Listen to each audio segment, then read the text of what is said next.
Inilah kisah dramatis tentang pengkhianatan yang dibalas dengan keberhasilan yang elegan. Di saat kembang api tahun baru meledak di langit, dunia Icha justru hancur berkeping-keping karena pengkhianatan Toma yang tak termaafkan. Dihina sebagai istri yang tidak kompeten dan dibandingkan dengan wanita idaman lain, Icha tidak memilih untuk menangis meratapi nasib. Tanpa sepengetahuan siapapun, ia menyusun strategi balas dendam yang paling mematikan. Kesuksesan yang luar biasa. Saksikan bagaimana transformasi Icha dari seorang istri yang terabaikan menjadi CEO tangguh yang membuat mantan suaminya harus bersimpuh memohon ampun di tengah keterpurukan. Ini bukan sekedar cerita tentang patah hati, melainkan perjalanan epik tentang harga diri yang direbut kembali dan kemenangan besar seorang wanita yang tak lagi bisa diremehkan. Sebelum kita lanjut ke kisah yang lebih mendalam, kalian menonton dari kota mana saja nih? Silahkan tulis nama kota kalian di kolom komentar ya, agar kita bisa saling kenal lebih dekat. Malam pergantian tahun seharusnya menjadi momen penuh harapan.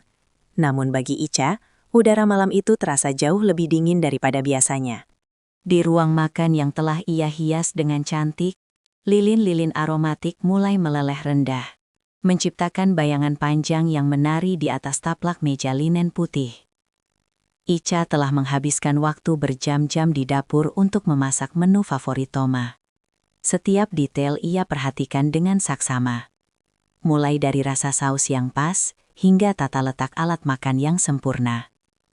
Ia mengenakan gaun biru muda yang dulu selalu dipuji Toma. Berharap malam ini bisa menjadi titik balik untuk menghangatkan kembali hubungan mereka yang terasa mulai hambar dan berjarak selama beberapa bulan terakhir. Namun, jarum jam terus berdetak melewati angka 12, dan suara dentuman kembang api di kejauhan justru terdengar seperti ejekan bagi kesunyian di dalam rumah mereka yang megah. Ketika pintu depan akhirnya terbuka pada pukul 2 pagi, Icha bangkit dengan perasaan campur aduk, antara lega dan perih. Toma melangkah masuk dengan langkah gontai, dasinya sudah longgar, dan wajahnya tampak kuyu.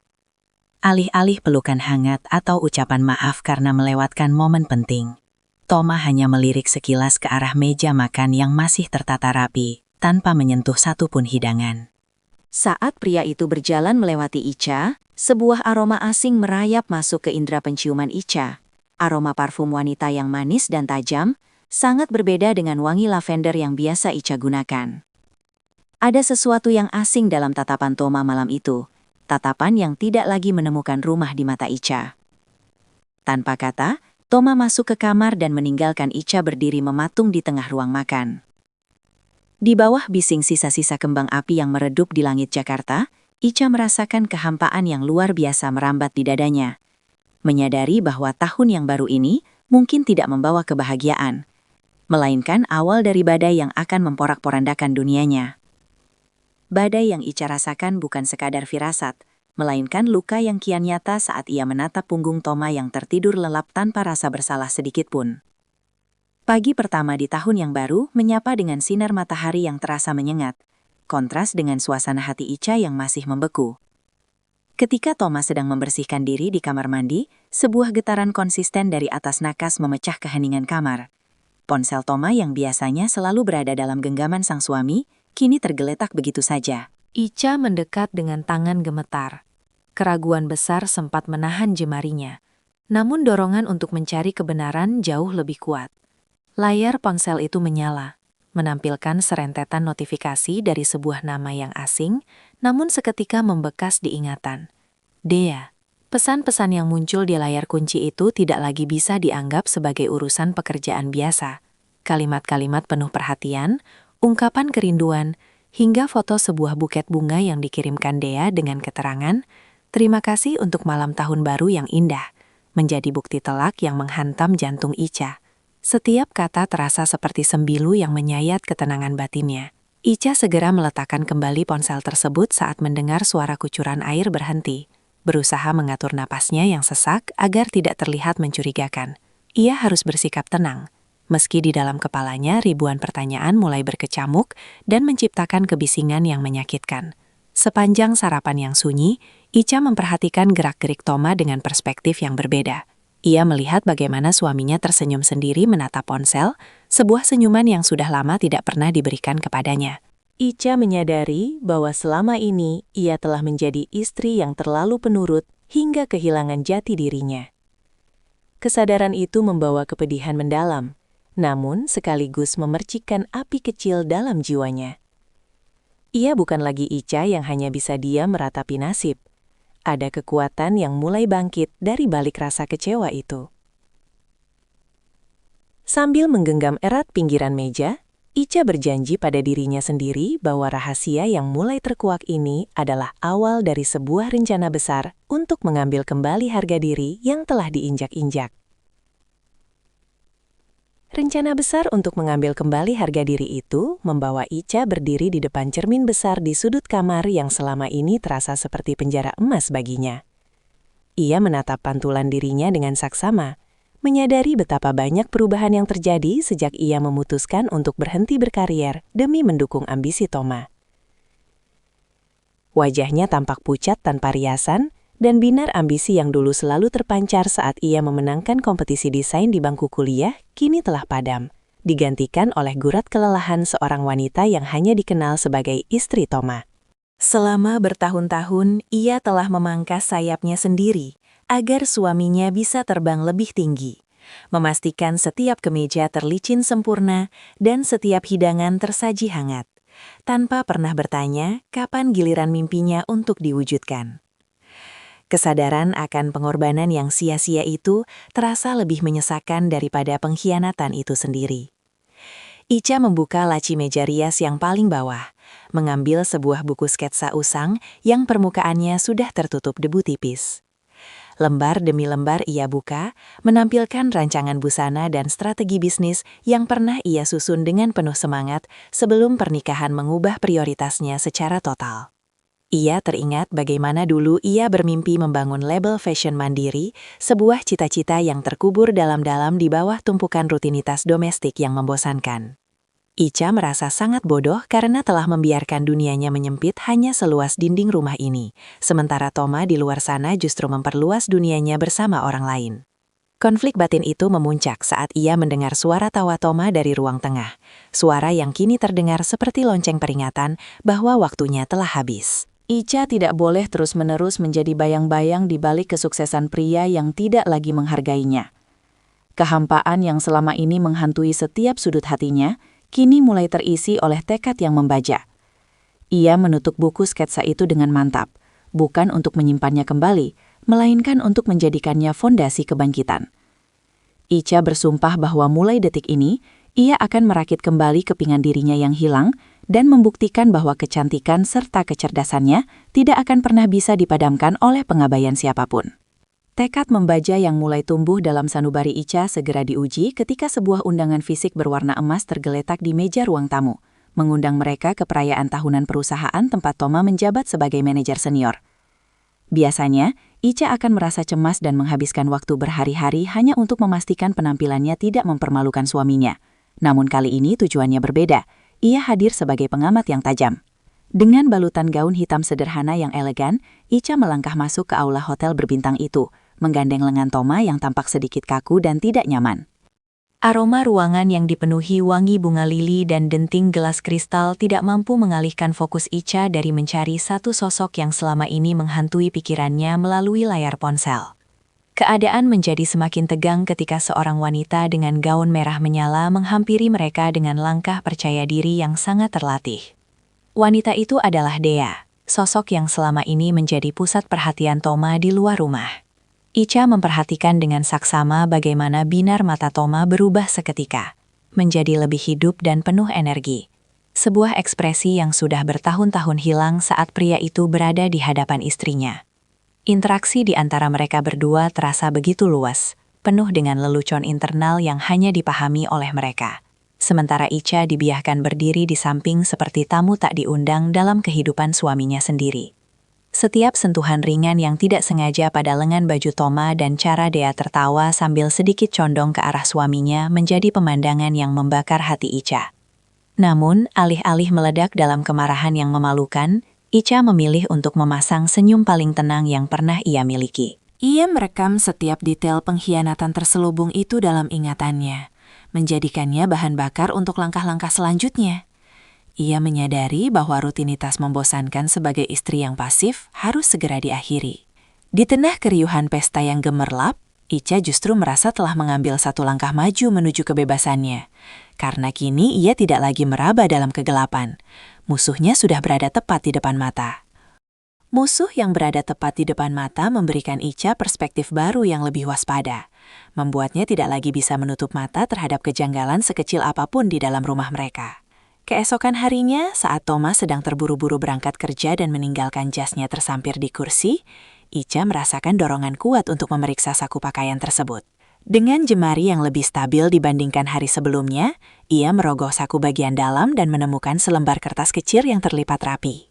Itu adalah struk fisik dari sebuah butik perhiasan ternama di pusat kota, tertanggal tepat 3 hari sebelum malam tahun baru. Jantung Ica berdenyut kencang saat melihat nominal yang tertera. Angka yang sangat besar untuk sebuah kalung berlian dengan layontin safir biru yang indah. Ica terdiam sejenak, mencoba mengingat-ingat apakah ia pernah menerima kado serupa dalam beberapa bulan terakhir. Kenyataannya, kado terakhir yang ia terima dari Toma hanyalah sebuah shell sederhana yang dibeli secara daring, tanpa perhatian khusus. Kepastian bahwa perhiasan mewah itu kini melingkar di leher wanita lain, mungkin di leher Dea yang semalam tampak begitu bersinar, terasa seperti hantaman benda tumpul pada ulu hatinya. Namun, Ica tidak meneteskan air mata. Ia segera mengambil ponselnya, memotret struk tersebut sebagai bukti fisik yang tak terbantahkan, lalu mengembalikannya ke posisi semula dengan presisi yang sempurna. Ia belajar bahwa dalam peperangan perasaan ini, informasi adalah senjata yang paling mematikan. Kegiatan rutin membereskan rumah yang biasanya terasa melelahkan, kini ia lakukan dengan pikiran yang melayang jauh menyusun strategi finansial. Ia mulai menyadari bahwa ketergantungan ekonominya selama ini adalah rantai yang mengikatnya pada pengkhianatan ini. Struk perhiasan itu menjadi pengingat pahit, bahwa sementara ia berhemat untuk keperluan rumah tangga, suaminya justru menghamburkan kekayaan untuk memanjakan orang asing. Ica melangkah menuju ruang kerjanya yang terbengkalai, menatap layar laptop yang sudah lama tidak ia sentuh. Di balik rasa perih yang masih berdenyut, sebuah rencana untuk memisahkan aset dan membangun kemandirian mulai terbentuk secara sistematis di kepalanya. Rencana untuk membangun kemandirian finansial itu bukan lagi sekadar angan-angan, melainkan sebuah kebutuhan mendesak yang harus segera diwujudkan. Sore itu, Ica memutuskan untuk keluar rumah guna mencari udara segar, sekaligus mengunjungi sebuah toko buku untuk mencari referensi mengenai model bisnis terbaru. Namun, langkahnya terhenti secara tiba-tiba saat ia melewati sebuah kafe kaca yang berada di sudut jalan yang tenang. Di balik jendela besar yang bening, ia melihat dua sosok yang sangat ia kenal sedang duduk berhadapan. Toma dan Dea berada di sana, tenggelam dalam suasana yang sangat intim, jauh dari kesan rekan kerja profesional. Mereka tertawa lepas, dan sebuah kotak beludru kecil tampak terbuka di atas meja, menampilkan kilauan batu safir biru yang sama persis dengan deskripsi di struk yang Ica temukan pagi tadi. Pemandangan itu seolah membekukan aliran darahnya untuk sesaat. Ica berdiri di trotoar, tersembunyi di balik pilar bangunan, memperhatikan bagaimana Toma secara perlahan meraih tangan Dea dan mengecupnya dengan penuh kasih sayang. Tidak ada keraguan lagi di hati Ica. Apa yang ia lihat adalah sebuah pengkhianatan yang telah matang dan tanpa celah. Rasa sesak yang dulu sering menghimpit dadanya kini berganti menjadi sebuah kejernihan pikiran yang dingin. Ia mengeluarkan ponselnya sekali lagi, merekam interaksi mereka dari kejauhan, sebagai pelengkap arsip bukti yang ia kumpulkan. Kali ini tangannya sama sekali tidak bergetar. Ia merasa seolah-olah sedang menonton sebuah drama di mana ia bukan lagi pemeran yang tertindas, melainkan sutradara yang sedang menunggu waktu tepat untuk menutup tirai. Momen di depan kafe itu menjadi titik final yang memantapkan tekadnya untuk bertindak tanpa kompromi. Ica berbalik arah dan berjalan menjauh dengan langkah yang lebih mantap dan ritmis. Ia menyadari bahwa cinta yang dulu ia agungkan kini telah gugur seperti daun kering di musim dingin, dan ia tidak memiliki keinginan sedikit pun untuk memungutnya kembali. Sesampainya di rumah, Ica tidak lagi merasa sedih melihat kursi kosong di meja makan. Ia justru segera membuka laptopnya, mencari kontak lama yang selama ini ia abaikan, dan mengetikkan sebuah pesan singkat namun menentukan kepada sahabatnya. "Fanny, aku siap. Bantu aku membangun kembali apa yang pernah aku tinggalkan." Pesan singkat kepada Fanny menjadi jangkar pertama yang menyelamatkan Icha dari pusaran keputusasaan yang hampir menenggelamkannya. Tak butuh waktu lama bagi sahabatnya itu untuk membalas, dan keesokan harinya mereka sudah duduk berhadapan di sebuah studio desain milik Fanny yang bernuansa industrial minimalis. Aroma kopi yang kuat dan suara mesin jahit di latar belakang seolah memicu kembali sel-sel kreativitas dalam otak Icha yang sempat mati suri. Fanny, dengan gaya bicaranya yang lugas dan penuh semangat, tidak hanya menawarkan simpati, tetapi juga sebuah peta jalan yang realistis untuk bangkit. Ia meletakkan beberapa kain sampel berkualitas tinggi di atas meja, menantang Icha untuk kembali menyentuh tekstur yang dulu pernah menjadi nafas hidupnya sebelum terjebak dalam rutinitas domestik yang menyesakan.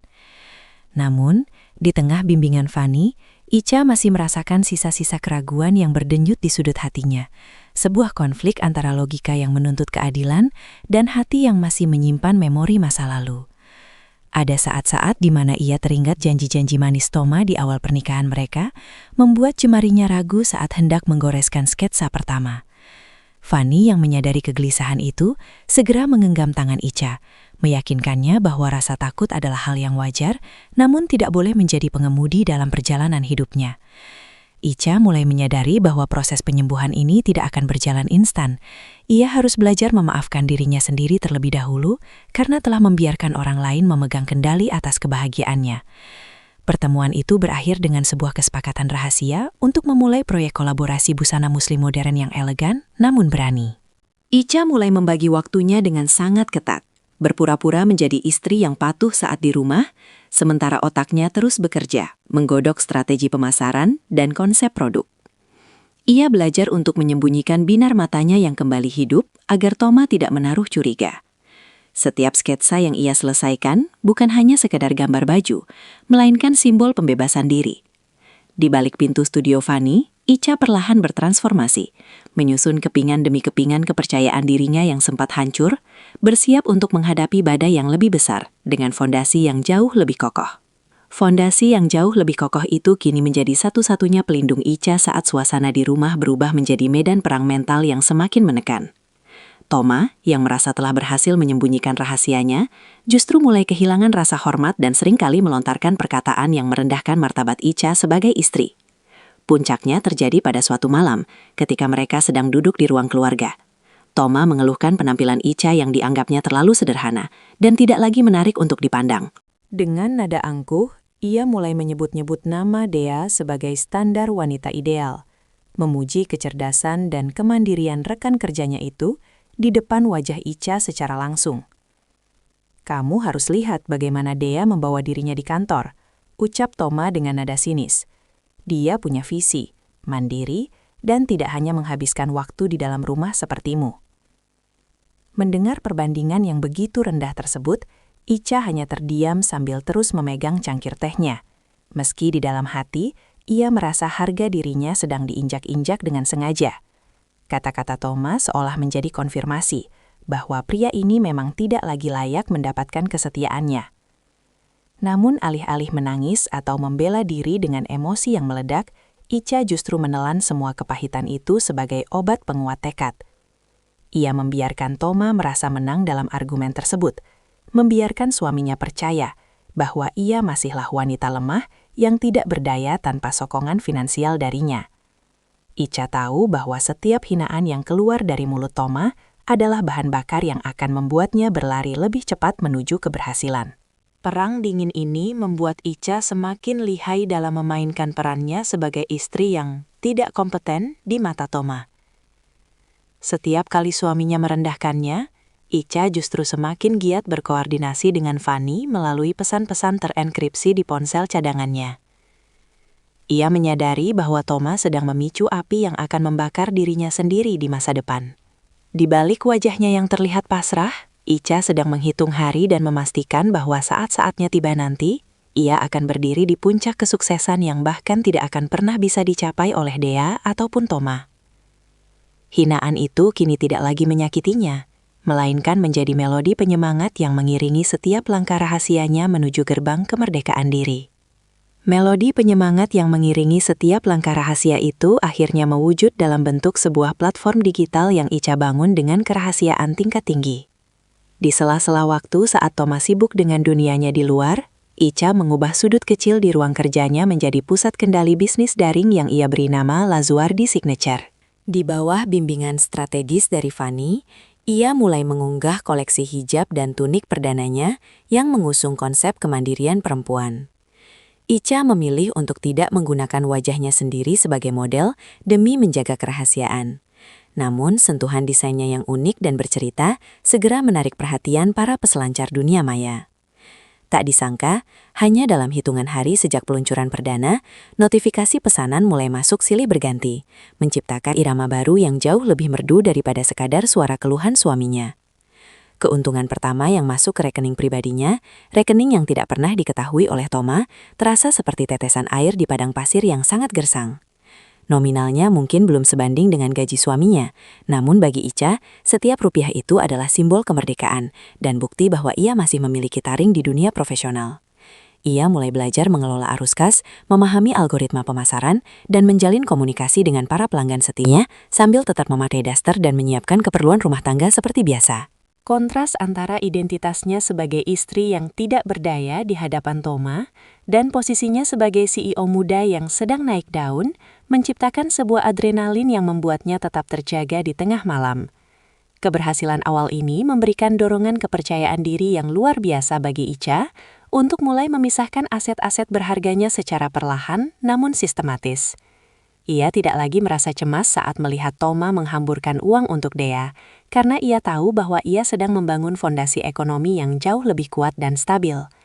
Icha mulai menabung untuk biaya konsultasi hukum dan persiapan jika suatu saat badai besar itu benar-benar harus ia hadapi. Di balik ketenangan wajahnya saat menyajikan makan malam, tersimpan sebuah strategi matang yang sudah mencapai tahap krusial. Ia bukan lagi sekadar menunggu untuk ditinggalkan, melainkan sedang menyiapkan panggung megah untuk perpisahan yang akan membuat Thomas menyadari betapa besarnya permata yang telah ia sia-siakan demi kerikil di pinggir jalan. Panggung megah untuk perpisahan itu sudah tersusun rapi, namun ketenangan Icha yang terlalu sempurna mulai menimbulkan riak kecurigaan di benak Thomas. Pria itu menyadari bahwa istrinya tidak lagi terganggu oleh sindiran tajam atau pulang malamnya yang disengaja. Tidak ada lagi pertanyaan interrogatif tentang aroma parfum wanita, tidak ada lagi permintaan perhatian yang menghamba. Dan yang paling mencolok, Icha tidak lagi meminta uang tambahan untuk keperluan pribadinya. Thomas mulai merasa kehilangan kendali atas dinamika rumah tangga mereka. Ia merasa seperti sedang tinggal bersama orang asing yang mengenakan topeng keramahan yang dingin. Rasa penasaran itu berubah menjadi kegelisahan yang membuatnya mulai mengintai setiap gerak-gerik Icha di dalam rumah. Suatu sore, Thomas memutuskan untuk pulang lebih awal tanpa pemberitahuan, berharap bisa menangkap basah alasan di balik perubahan sikap istrinya. Ia menemukan Icha sedang duduk di depan laptop dengan ekspresi wajah yang sangat serius, tampak sibuk mengetik sesuatu dengan kecepatan yang tidak biasa bagi seorang ibu rumah tangga biasa. Namun, dengan gerakan yang sangat tangkas dan tenang, Icha segera menutup layar laptopnya begitu mendengar langkah kaki Thomas mendekat. "Hanya sedang mencari resep masakan baru untuk makan malam kita," ucap Icha dengan suara datar namun sopan, tanpa sedikit pun keraguan di matanya. Thomas terdiam, merasa ada tembok transparan yang tinggi yang kini memisahkan mereka berdua. Sebuah tembok yang tidak bisa ia tembus meskipun ia adalah kepala keluarga. Kecurigaan Thomas mencapai puncaknya ketika ia menemukan sebuah paket pengiriman atas nama Lazuardi Signature, tertinggal di dekat pintu samping. Meski hatinya dipenuhi egoisme, ada rasa tidak nyaman yang merayap saat ia menyadari bahwa Icha memiliki dunia rahasia yang tidak ia ketahui. Sementara itu, Dea mulai menuntut waktu lebih banyak, membuat Thomas merasa terjepit di antara dua dunia yang mulai retak. Icha melihat kegelisahan suaminya sebagai tanda bahwa permainan ini sudah mencapai titik kritis. Ia tahu bahwa rahasianya tidak akan bertahan selamanya. Namun ia juga tahu bahwa saat tabir itu terbuka nanti, ia sudah berada di posisi yang cukup kuat untuk tidak lagi bisa dijatuhkan oleh siapapun. Posisi kuat yang telah dibangun Icha selama berbulan-bulan akhirnya menemui momentum ledakannya ketika Thomas mencoba mengkonfrontasi paket misterius tersebut dengan nada menghakimi. Bukannya merasa terpojok, Ica justru menarik nafas panjang, lalu berjalan perlahan menuju meja makan, dan meletakkan sebuah map coklat yang tebal di atas permukaannya. Di dalam map itu, bukan hanya terdapat detail bisnis Lazuardi Signature yang telah meroket, melainkan seluruh dokumentasi pengkhianatan Toma yang telah ia susun dengan presisi seorang detektif. "Kamu ingin tahu apa yang aku sembunyikan, Toma?" Tanya Ica dengan suara yang sangat tenang, namun memiliki otoritas yang belum pernah ia tunjukkan sebelumnya. Ia membuka map tersebut, menjajarkan foto-foto kemesraan Toma di kafe, salinan struk perhiasan safir, hingga riwayat pesan singkat yang memuakan antara suaminya dan Dea. Ruangan itu seketika menjadi senyap, hanya menyisakan deru nafas Toma yang mulai memburu karena terkejut dan malu. Wajahnya yang semula penuh keangkuhan berubah menjadi pucat pasi saat melihat setiap bukti fisik yang terpampang nyata di depan matanya. Ica menatap lurus ke dalam mata suaminya, tidak lagi dengan tatapan penuh luka, melainkan dengan sorot mata seorang wanita yang sudah selesai dengan masa lalunya. "Selama ini kamu membandingkan aku dengan Dea, menyebutku tidak kompeten. Sementara kamu menghamburkan harta yang kita bangun bersama untuk membelinya kebahagiaan," lanjut Ica tanpa sedikit pun getaran emosi yang lemah. Ia memaparkan bahwa selama Toma sibuk bermain di belakangnya, ia justru telah berhasil mengamankan aset pribadinya dan membangun kerajaan bisnis yang jauh lebih stabil daripada karir Toma yang mulai goyah. Klimaks ini menjadi momen di mana peran mereka bertukar sepenuhnya. Toma yang biasanya dominan, kini terduduk lemas di kursi, mencoba merangkai kata-kata pembelaan yang terdengar hambar dan tidak masuk akal. Ica tidak memberi ruang untuk negosiasi atau drama permohonan maaf yang basi. Baginya, kejujuran yang pahit ini adalah bentuk penghormatan terakhir untuk pernikahan mereka yang telah mati. Dengan gerakan yang sangat anggun, Ica meletakkan surat gugatan cerai yang sudah ia tanda tangani di atas tumpukan foto-foto tersebut. Ia menyadari bahwa konfrontasi ini bukanlah tentang memenangkan argumen, melainkan tentang memutus rantai ketidakadilan yang selama ini mengikat jiwanya, membiarkan Toma tertimbun oleh kesalahannya sendiri di tengah kemegahan rumah yang kini terasa asing. Kemegahan rumah yang kini terasa asing itu tidak lagi mampu menahan langkah Ica untuk sedetik pun lebih lama. Setelah meletakkan surat gugatan cerai di hadapan Toma yang masih terpaku membisu, Ica berjalan menuju kamar utama untuk mengambil satu koper kecil yang sudah ia siapkan sejak beberapa hari lalu. Ia tidak membawa semua barang mewahnya, ia hanya membawa pakaian kerja, buku sketsa berharganya, dan dokumen-dokumen penting yang menjadi kunci masa depannya. Saat ia melintasi ambang pintu depan, Ica tidak menoleh ke belakang untuk melihat ekspresi penyesalan atau amarah yang mungkin terpancar di wajah suaminya.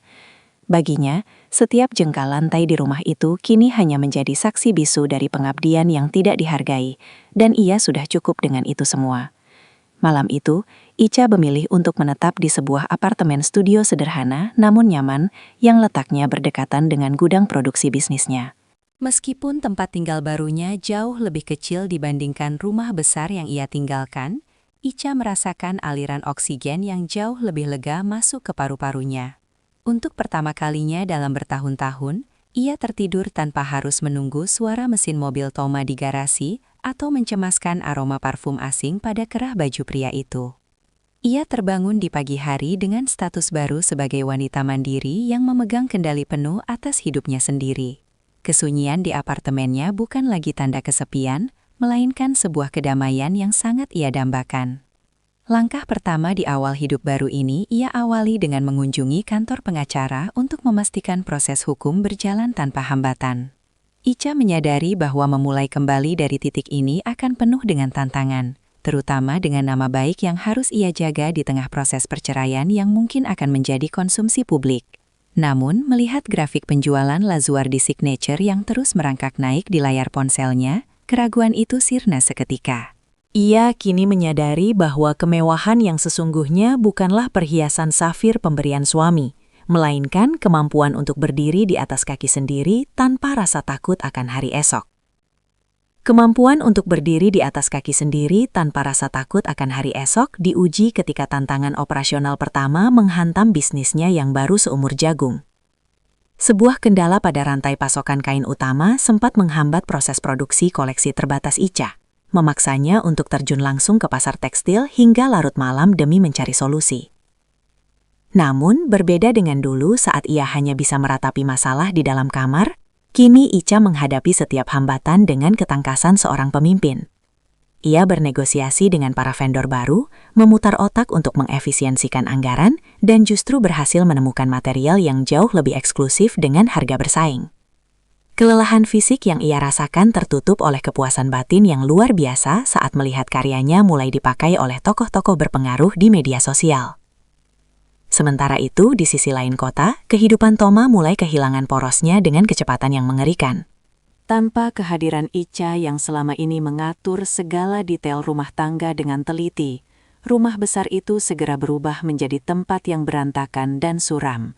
Toma mulai sering terlambat ke kantor karena tidak ada lagi yang menyiapkan keperluan paginya, dan performa kerjanya merosot tajam akibat stres berkepanjangan dari proses hukum yang berjalan. Dea, yang awalnya dianggap sebagai pelarian yang menyenangkan, mulai menunjukkan wajah aslinya yang menuntut kemewahan tanpa mau berbagi beban emosional. Saat Toma mulai mengalami kesulitan finansial akibat pengeluaran yang tak terkendali, Dea justru perlahan menarik diri dan lebih memilih mencari perhatian dari pria lain yang dianggapnya lebih stabil secara ekonomi. Toma mulai merasakan betapa berharganya sosok yang selama ini ia anggap sebagai beban tak terlihat. Ia seringkali duduk termenung di ruang tamu yang sepi, menatap kursi kosong tempat Icha biasa menunggunya pulang. Penyesalan mulai merayap seperti racun yang lambat namun pasti, terutama saat ia melihat berita di sebuah majalah bisnis digital tentang kesuksesan mendadak seorang desainer muda bernama Icha. Pria itu menyadari bahwa selama ini ia tidak hanya mengkhianati seorang istri, tetapi juga telah membuang sosok hebat yang sebenarnya mampu membangun kerajaan bersama-sama. Kejatuhan Toma baru saja dimulai, sementara Icha sedang bersiap untuk terbang lebih tinggi di atas awan keberhasilannya sendiri. Kejatuhan Toma yang baru saja dimulai mencapai titik terendahnya saat surat peringatan dari kantornya turun, bertepatan dengan hilangnya Dea dari sisinya tanpa pamit. Dalam keputusasaan yang memuncak, Toma meraih ponselnya, mencoba mencari kembali kontak yang pernah ia abaikan selama berbulan-bulan.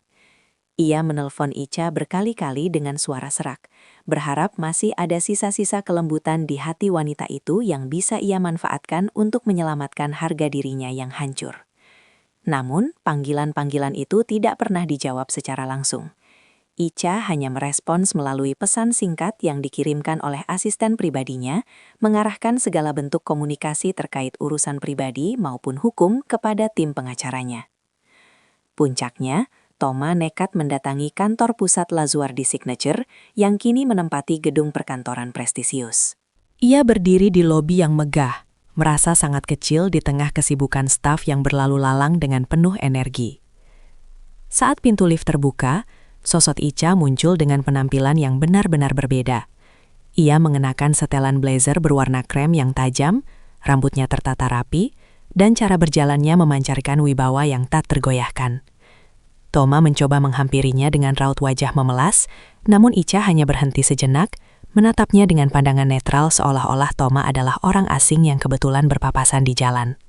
Tidak ada benci, tidak ada dendam, hanya ada sebuah jarak yang sangat lebar yang kini memisahkan kelas sosial dan mental mereka. Icha, aku sedang dalam kesulitan, tolong dengarkan aku sebentar saja, pinta Toma dengan nada memohon yang menyedihkan.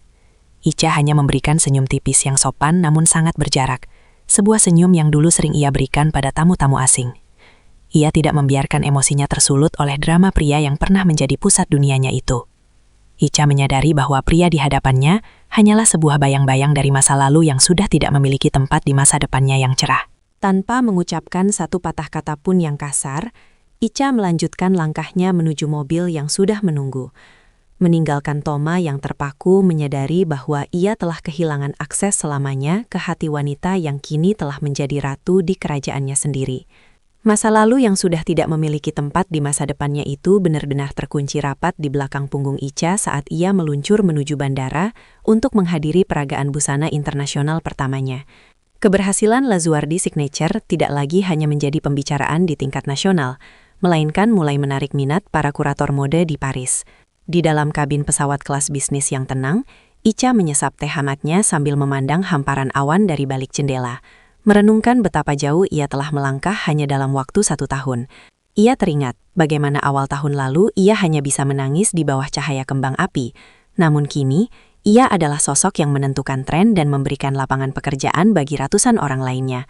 Setibanya di panggung global, Icha tidak membiarkan kemegahan itu membuatnya lupa diri. Ia tetap menjadi pribadi yang rendah hati, namun memiliki visi yang tajam, memastikan setiap helai pakaian yang ia pamerkan membawa pesan tentang kekuatan dan kemandirian perempuan. Ketika koleksinya selesai dipamerkan, tepuk tangan riuh dari para hadirin menjadi simfoni kemenangan yang paling indah bagi telinganya. Ia tidak lagi mencari validasi dari seorang pria. Tepuk tangan itu adalah pengakuan dunia atas kerja keras dan otentisitasnya sebagai seorang seniman bisnis. Di balik panggung, Fanny memeluknya erat. Air mata kebahagiaan mengalir di wajah kedua sahabat yang telah berjuang bersama dari titik terendah. Hasil perjuangan ini bukan hanya berupa angka di rekening bank yang terus bertambah, melainkan ketenangan batin yang tak ternilai harganya. Icha menggunakan sebagian dari keuntungan besarnya untuk membeli sebuah rumah mungil namun asri di pinggiran kota untuk dirinya sendiri, sebuah tempat yang ia dekorasi sepenuhnya berdasarkan seleranya sendiri tanpa campur tangan siapapun. Di sana, ia sering duduk di taman saat sore hari, membaca buku tanpa rasa cemas, dan menikmati setiap detik kebebasannya dengan penuh syukur. Ia telah membuktikan bahwa kebahagiaan sejati tidak berasal dari memiliki seseorang di sisi kita, melainkan dari kemampuan untuk mencintai dan menghargai diri sendiri lebih dari apapun. Mencintai dan menghargai diri sendiri lebih dari apapun menjadi perisai tak terlihat bagi Icha ketika takdir mempertemukannya kembali dengan Toma dalam sebuah situasi yang sangat kontras di sebuah pusat perbelanjaan kelas atas. Saat itu, Icha baru saja selesai menghadiri pertemuan eksklusif dengan investor, melangkah anggun keluar dari butik ternama dengan beberapa tas belanja di tangannya. Di dekat area parkir, ia melihat seorang pria dengan pakaian yang tampak kusam dan wajah yang jauh lebih tua dari usia sebenarnya sedang berdebat dengan petugas keamanan karena masalah biaya parkir yang tak mampu ia bayar. Sosok itu adalah Toma, pria yang dulu selalu membanggakan jabatan dan kendaraannya, kini tampak hancur dan kehilangan segala wibawa yang pernah ia miliki. Toma yang menyadari kehadiran Icha seketika mematung. Rasa malunya kini mencapai puncaknya hingga ia tak sanggup menatap mata mantan istrinya itu. Icha melihat mantan suaminya dengan tatapan yang tenang, tanpa ada sedikit pun niat untuk merendahkan atau membalas dendam dengan kata-kata tajam. Ia justru mengeluarkan sebuah lembaran uang dari dompetnya dan memberikannya kepada petugas untuk menyelesaikan masalah Toma, bukan karena ia masih peduli, melainkan sebagai bentuk kemanusiaan dan penutup dari babak hidup mereka. Toma mencoba mendekat. Suaranya parau saat ia berbisik lirih meminta maaf atas segala kesalahannya di masa lalu. Namun Icha hanya membalasnya dengan anggukan kecil yang sopan. Pertemuan itu memperlihatkan realitas yang tak terbantahkan. Posisi mereka kini telah bertukar tempat secara permanen. Toma harus menanggung konsekuensi dari pilihannya yang salah, sementara Icha sedang berada di puncak kehidupannya berkat keteguhan hatinya untuk bangkit. Tidak ada lagi percikan emosi yang tertinggal dalam diri Icha. Ia merasa benar-benar bebas karena dendamnya telah menguap menjadi kedamaian. Ia masuk ke dalam mobilnya yang elegan, meninggalkan Toma yang masih berdiri terpaku di trotoar, menyadari bahwa penyesalan terdalam adalah saat kita kehilangan seseorang yang tulus hanya demi kesenangan sesaat yang semu. Penyesalan terdalam yang menyelimuti benak Toma membuatnya melakukan satu upaya terakhir yang nekat dengan mendatangi rumah baru Icha di suatu sore yang mendung. Ia berdiri di depan gerbang kayu yang asri, menunggu dengan sabar hingga Icha keluar untuk menyiram tanaman di taman depannya. Begitu melihat sosok wanita yang kini tampak begitu tenang dan bersinar itu, Toma langsung bersimpuh, mengabaikan harga dirinya yang memang sudah lama hancur. Dengan suara yang gemetar karena tangis, ia memohon sebuah kesempatan kedua, menjanjikan bahwa ia akan menebus setiap tetes air mata yang pernah Icha jatuhkan dan bersedia memulai semuanya dari nol, asalkan mereka bisa kembali bersama seperti dulu. Icha menghentikan aktivitasnya sejenak, menatap pria yang pernah menjadi pusat dunianya itu dengan sorot mata yang teduh, namun sangat kokoh. Ia tidak merasa puas melihat kehancuran Toma, namun ia juga tidak merasa goyah oleh drama permohonan tersebut. Dengan nada suara yang sangat jernih dan berwibawa, Icha menjawab bahwa pengampunan sudah ia berikan sejak lama demi kedamaian batinnya sendiri, namun pengampunan tidak berarti sebuah pintu yang kembali terbuka. Aku bukan lagi wanita yang sama dengan yang kamu tinggalkan di malam tahun baru itu, Toma. Ucap Ica dengan lembut namun tegas. Ia menjelaskan bahwa masa lalu mereka adalah pelajaran berharga yang telah membentuknya menjadi sosok yang lebih kuat. Dan kembali ke sana hanya akan menjadi langkah mundur bagi pertumbuhannya. Jawaban final itu menjadi titik akhir yang tak bisa diganggu-gugat.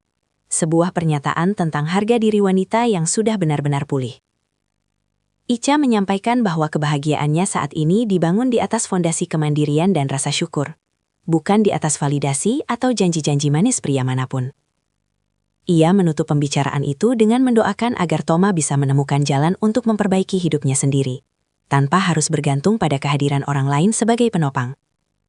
Dengan senyuman yang penuh keikhlasan, Ica berbalik masuk ke dalam rumahnya, meninggalkan Toma yang akhirnya menyadari bahwa beberapa hal di dunia ini, seperti kepercayaan dan waktu, jika sudah dipatahkan, tidak akan pernah bisa direkatkan kembali sekuat aslinya. Beberapa hal di dunia ini yang sudah dipatahkan memang tidak akan pernah bisa direkatkan kembali. Namun, dari patahan-patahan itulah, Ica justru membangun jembatan untuk membantu orang lain. Menyadari bahwa keberhasilannya memiliki makna yang lebih luas daripada sekadar kesuksesan finansial, Ica memutuskan untuk mulai berbagi kisahnya melalui berbagai platform seminar dan tulisan. Ia tidak lagi menutupi masa lalunya yang kelam dengan rasa malu, melainkan menjadikannya sebuah kesaksian tentang bagaimana rasa sakit bisa diolah menjadi kekuatan yang dahsyat. Keberaniannya untuk berbicara secara jujur tentang pengkhianatan yang dialaminya, serta proses transformasi diri yang menyakitkan, segera menjadi inspirasi bagi ribuan wanita yang merasa terjebak dalam situasi serupa. Ica pun mulai mendirikan sebuah inkubator bisnis khusus untuk para wanita yang kehilangan arah akibat masalah rumah tangga. Bersama Fanny, ia memberikan pelatihan keterampilan, akses modal, hingga bimbingan psikologis agar mereka bisa menemukan kembali jati diri mereka yang hilang. Ica menekankan bahwa kunci utama dari kebangkitan bukanlah membalas dendam dengan kebencian, melainkan dengan pembuktian kualitas diri. Ia sering mengingatkan para pesertanya bahwa setiap perempuan memiliki potensi besar yang seringkali terkubur di bawah bayang-bayang orang lain, dan tugas pertama mereka adalah menggali kembali potensi tersebut tanpa rasa takut. Respon dari masyarakat sungguh luar biasa. Ica kini dikenal bukan hanya sebagai perancang busana yang andal, tetapi juga sebagai simbol harapan. Setiap kali ia berdiri di atas panggung di bawah sorot lampu yang terang, ia melihat ribuan mata yang kembali berbinar karena menemukan semangat baru. Ia menyadari bahwa perjalanannya dari malam tahun baru yang menyedihkan hingga menjadi sosok inspiratif ini adalah sebuah skenario indah yang harus ia syukuri. Baginya, pelajaran hidup yang paling berharga adalah bahwa kesuksesan yang paling manis bukan saat kita berhasil membuat orang yang menyakiti kita menyesal, melainkan saat kita sendiri sudah tidak lagi peduli pada penyesalan mereka karena hidup kita sudah terlalu penuh dengan hal-hal positif. Hidup yang sudah terlalu penuh dengan hal-hal positif itu kini membuahkan hasil nyata yang jauh melampaui angka penjualan di butik-butiknya. Di dalam gedung yayasan yang ia bangun, Ica sering menghabiskan waktu sorenya hanya untuk sekadar duduk di pojok ruangan, memperhatikan wajah-wajah baru yang datang dengan mata sembab namun pulang dengan pundak yang lebih tegak. Ia melihat perubahan besar pada diri wanita-wanita yang sebelumnya merasa tidak memiliki masa depan. Ada yang kini mahir mengelola laporan keuangan, ada yang menjadi penjahit profesional, dan ada pula yang sukses merintis toko daringnya sendiri. Ica merasa bahwa setiap keberhasilan wanita yang ia bantu adalah potongan puzzle yang melengkapi kesembuhan jiwanya secara utuh. Fanny sering mendampinginya sambil membawa laporan perkembangan yayasan, namun bagi Ica, statistik di atas kertas tidak lebih berharga daripada pelukan terima kasih yang tulus dari seorang ibu yang kini bisa membiayai pendidikan anaknya sendiri. Ica menyadari bahwa kekuatannya kini bukan lagi tentang seberapa tinggi ia bisa terbang sendirian, melainkan tentang seberapa banyak orang yang bisa ia ajak terbang bersamanya. Ia mulai menulis sebuah buku biografi yang fokus pada metode pemulihan mental setelah trauma emosional. Sebuah proyek yang ia dedikasikan untuk setiap orang yang pernah merasa dunianya berakhir di tengah malam yang sunyi. Dampak positif ini juga membawa ketenangan yang semakin mendalam bagi Ica secara pribadi. Ia tidak lagi merasa perlu membuktikan apapun kepada siapapun. Namanya telah menjadi representasi dari ketangguhan dan integritas. Di titik ini, Ica memahami bahwa kesuksesan yang ia raih adalah bentuk kompensasi dari alam semesta atas kesabarannya melewati badai yang hebat. Ia merenungkan bahwa jika saja ia tidak pernah dikhianati oleh Toma, mungkin ia tidak akan pernah menemukan potensi luar biasa ini dalam dirinya. Rasa syukur itu kini menjadi napas barunya, membuat setiap hari yang ia jalani terasa seperti anugerah yang harus dirayakan dengan terus menebar manfaat bagi sesama. Manfaat bagi sesama yang terus ia tebar, akhirnya membawa Ica kembali pada momen yang sangat krusial dalam siklus hidupnya. Malam pergantian tahun. Kali ini, tidak ada lagi meja makan yang sunyi atau aroma parfum asing yang menyakitkan. Ica berdiri di balkon kantor pusatnya yang terletak di lantai paling atas, menatap cakrawala kota yang berkilauan. Di bawah sana, ribuan orang bersiap merayakan fajar baru. Namun bagi Ica, perayaan yang sesungguhnya sudah berlangsung di dalam hatinya setiap hari, sejak ia memilih untuk bangkit. Ia mengenakan gaun rancangannya sendiri, sebuah mahakarya berwarna putih gading yang melambangkan kemurnian niat dan kekuatan yang lahir dari rasa sakit. Tepat saat jam menunjukkan angka 12, langit Jakarta meledak dalam simfoni kembang api yang luar biasa indah. Sorot cahaya warna-warni itu terpantul di matanya, namun kali ini tidak ada air mata kesedihan, melainkan binar kebanggaan yang tak tergoyahkan. Ia teringat setahun lalu, di mana ia merasa dunianya runtuh. Namun kini ia menyadari bahwa keruntuhan itu hanyalah cara semesta untuk merobohkan dinding tua yang rapuh, agar ia bisa membangun istana yang lebih megah. Pesan moral yang ia petik sangatlah jelas. Pengkhianatan orang lain bukanlah penentu nilai diri kita, melainkan ujian untuk melihat seberapa besar kita menghargai martabat kita sendiri. Kebahagiaan sejati bukanlah tentang memenangkan hati seseorang, melainkan tentang memenangkan kembali kendali atas nasib kita sendiri. Ica menarik napas dalam-dalam, menghirup udara malam yang segar dan penuh harapan. Ia telah membuktikan bahwa cara terbaik untuk membalas perlakuan buruk bukanlah dengan menjatuhkan orang lain, melainkan dengan melesat begitu tinggi hingga bayang-bayang masa lalu tidak lagi mampu menjangkau. Dengan langkah yang tenang dan senyum kemenangan yang anggun, ia berbalik meninggalkan balkon untuk bergabung dengan para staf dan sahabatnya yang sedang merayakan kesuksesan bersama. Ica melangkah menuju tahun yang baru bukan lagi sebagai seorang korban yang terluka, melainkan sebagai sang pemenang yang telah berhasil menulis ulang takdirnya dengan tinta emas kesuksesan dan kemandirian.